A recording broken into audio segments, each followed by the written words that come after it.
Well, how big is the threat? We're now joined by Director at Groundwork, Bobby Peake. Bobby, thank you for joining us. What is the potential environmental damage we're looking at here? I think there are two things we're dealing with. We're obviously dealing with the oil, the bunker fuel, which could leak out, and we're also dealing with the coal that's in the hold. And if that ship breaks apart and that coal sinks, we're facing the water pollution from the oil, which will devastate the coast, which will devastate marine life. But the coal that will settle at the bottom of the ocean will also start impacting upon the water and upon the marine life on the bed because of how it reacts with the seawater. So we face a double problem, the oil pollution on the surface and affecting the shoreline, and the coal that will affect us from below. Are we talking about a small contained area, or does this have the potential to spread across the coast? I think we need to recognize that the currents off the KwaZulu-Natal coast are quite fast, and the potential to move up and down the coast is very, very high, and impacting upon other areas will be high as well. But I think we also need to recognize that this is the tip of the iceberg. Out of Richards Bay last year, we sent 70 million tons of coal. They want to increase that to 90 million tons of coal and even to 100 million over the next couple of years.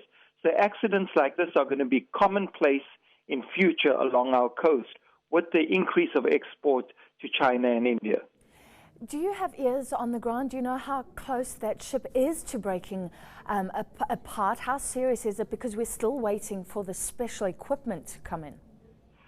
From the visuals that I've seen, it obviously looks quite severe.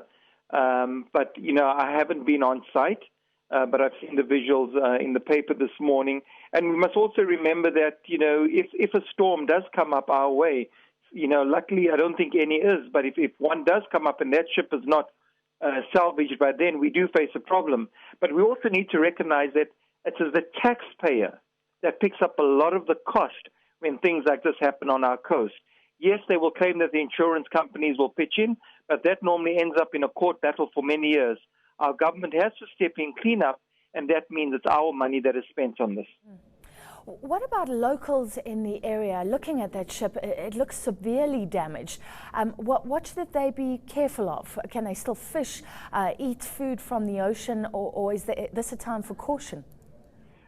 I don't know how much oil has got out of the vessel as yet, or what coal has sunk as yet, but the reality is if that oil has started leaking, we should be cautious about the marine life we eat, especially the marine life that washes up dead.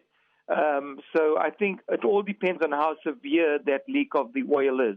And for now, I think it's contained. But if it starts leaking severely, I think there should be a health warning generally on any fish that is picked up that is dead on the shore.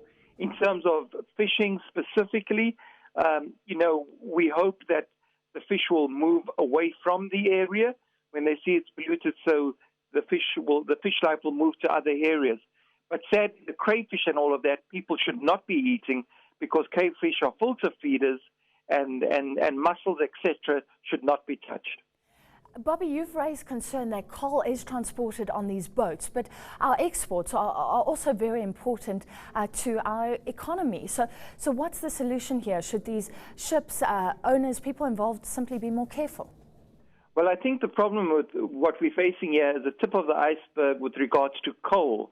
While we export coal, it leaves great devastation, not only that we're experiencing now on the coast, but also in Mpumalanga and in the Waterberg where we have acid mine drainage, where we have loss of land, we have health problems. So the export of coal is not such a big economic driver as government claims.